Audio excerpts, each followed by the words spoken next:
Jacob settled in the land of Canaan, where his father Isaac and grandfather Abraham had settled. Jacob had 12 sons, but his son Joseph was his favorite. Jacob made Joseph a special robe, and all of Joseph's brothers were jealous and hated him. Then Joseph shared with his brothers some dreams he had. In these dreams, his brothers and father and mother bowed down to him. This made his brothers hate him even more. One day, the brothers decided to get rid of Joseph. They sold him to some men who took him away to Egypt, where he became a servant in the house of a man named Potiphar. Joseph served his master Potiphar well, and Potiphar placed him in charge of everything he owned.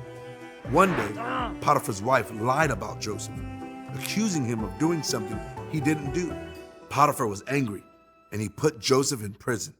While Joseph was in jail, he met a man who had been the cupbearer for Pharaoh, the king of Egypt. This man told Joseph about a strange dream he had. God gave Joseph the ability to understand what the dream meant. This cupbearer would soon be freed from jail and serve the Pharaoh again. It happened just as Joseph had said. Then Pharaoh had some strange dreams. In one dream, 7 healthy cows were eaten by 7 thin, sickly cows. In another dream, 7 thin heads of grain swallowed 7 healthy heads of grain. The cupbearer told Pharaoh to send for Joseph. With God's help, Joseph told Pharaoh what the dreams meant. There would be 7 years of great farming in the land, followed by 7 years of famine, when no food would grow.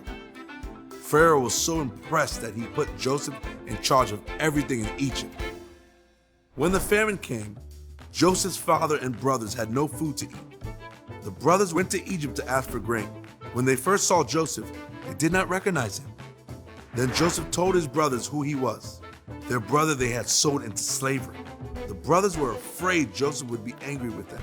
But Joseph said, "You planned evil against me, but God planned it for good, so that many would be saved."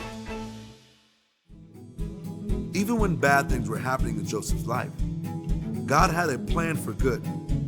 Bad things also happened to Jesus. Jesus never sinned, but he was arrested, beaten, and killed on a cross. Those things happened to bring about our good, so people could be saved from sin and death through Jesus' life, death, and resurrection.